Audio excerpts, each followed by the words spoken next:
আসসালামু আলাইকুম আরহামতুল্লাহি আবরাকাতু। সকল প্রশংসা মহান আল্লাহ রব্বুল আলমিনের জন্য। দুরুদ ও সালাম প্রিয় নবী, আখিরি নবী ও সর্বশেষ রসুল হজরত মুহাম্মদ সাল্লাল্লাহু আলাইহি ওয়াসাল্লামের প্রতি। সুপ্রিয় দর্শক শ্রোতা, আপনারা দেখছেন সারা বাংলা .net আয়োজিত মাহে রমজানের জানা অজানা। প্রিয় দর্শক, এই অনুষ্ঠানে আমরা রোজা ও রমজানের গুরুত্বপূর্ণ এক একটি বিষয় নিয়ে আলোচনা করে থাকি। আজকে আমরা আলোচনা করব সদকাতুল ফিতির কি, ফিতরা আদায়ের সঠিক বিধান কি।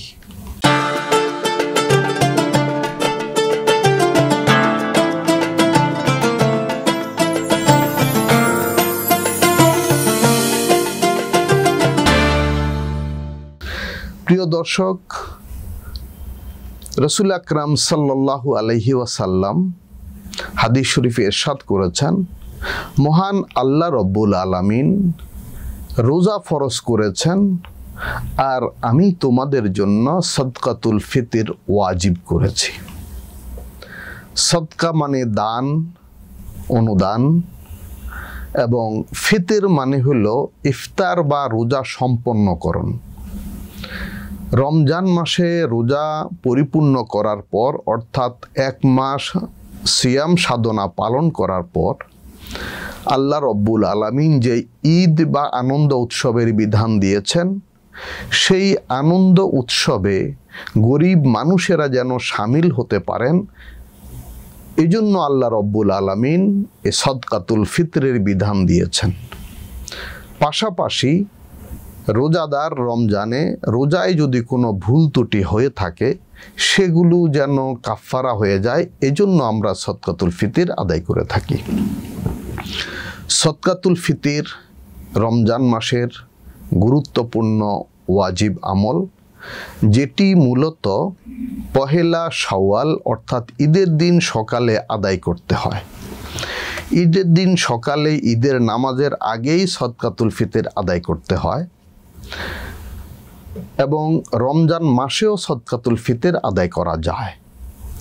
যেহেতু গরিব মানুষ ঈদ আনন্দে সামিল হওয়া সদকাতুল ফিতরের অন্যতম একটি লক্ষ্য বা উদ্দেশ্য, এজন্য ঈদের দিন সকালের পূর্বেই অর্থাৎ রমজান মাসের মধ্যেই যদি আমরা সদকাতুল ফিতর প্রদান করি, তাহলে সাধারণ গরিব মানুষেরা ঈদের আনন্দে সামিল হওয়া সহজ হয়।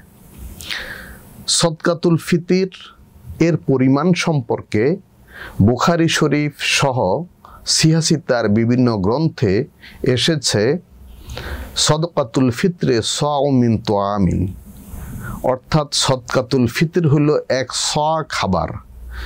100 খাবার হলো বর্তমান হিসেবে 3 কেজি 300 গ্রাম।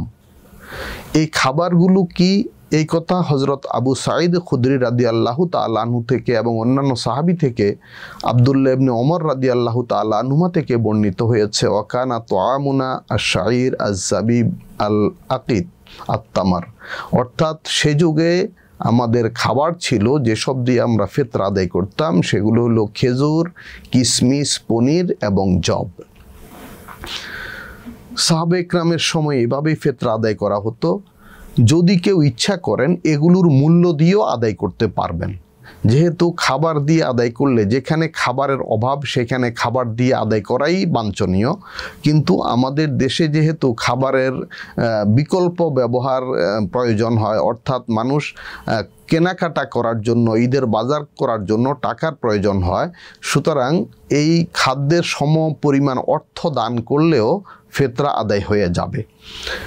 হজরত উমর ফারুক রাদিয়াল্লাহু তাআলা আনহুর খেলাফতের সময় হজরত মুআবিয়া রাদিয়াল্লাহু তাআলা আনহু তখন সিরিয়ার গভর্নর ছিলেন। তিনি এক মদিনাতে আসলেন এবং মসজিদে নববীতে তিনি ভাষণ দিলেন। সাহাবে একরাম বিভিন্ন মাসআলা মাসাইল ওনার কাছে জিজ্ঞেস করলেন, যেহেতু তিনি সিনিয়র সাহাবী ছিলেন। তখন প্রশ্ন আসলো, গম দিয়ে ফিতর আদায় করা যাবে কিনা। যেহেতু গম তখন আমদানি হতো, গমের দাম এই 4টি পণ্যের দ্বিগুণ ছিল। খেজুর, কিশমিশ, পনির, জবের দ্বিগুণ দাম ছিল গম। তখন মুআবিয়া রাদিয়াল্লাহু তাআলা আনহু সিদ্ধান্ত দিলেন গম অর্ধেক দিলেও আদায় হবে ফিতরা, অর্থাৎ নিসফে সা গম দিলে 1 সা খেজুরের সমান মূল্য হিসেবে ফিতরা আদায় হয়ে যাবে। হযরত আব্দুল্লাহ ইবনে ওমর রাদিয়াল্লাহু তাআলা আনহু বর্ণনা করেন, হযরত ওমর রাদিয়াল্লাহু তাআলা আনহু এই সিদ্ধান্ত গ্রহণ করেছেন এবং সাধারণ মানুষকে এটি হুকুম দিয়েছেন। পরবর্তীতে হযরত আলী রাদিয়াল্লাহু তাআলা আনহু যখন খলিফা হলেন, তিনি বসরায় একটি বক্তৃতায় বললেন যে আল্লাহ তাআলা যখন তোমাদের সামর্থ্য বাড়িয়ে দিয়েছেন, গমের দাম বেশি থাকলেও এখন তোমরা গম পূর্ণ 1 সা মানে 3 কেজি 300 গ্রাম দিয়ে দাও। ইজা আউসাআল্লাহু ফাউসিউ উতু সা মিন বুররিন, যে আল্লাহ তোমাদের সামর্থ্য বাড়িয়ে দিয়েছেন, তোমরাও এখন বেশি করে দাও। এখান থেকে 1 সা বা 3 কেজি 300 গ্রাম গম দেওয়ার বিধানও আমরা পাই।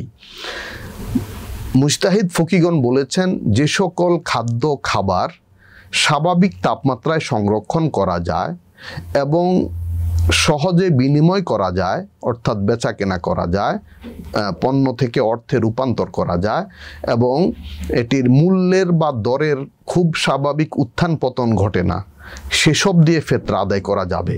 এর মধ্যে চাল অন্তর্ভুক্ত হতে পারে।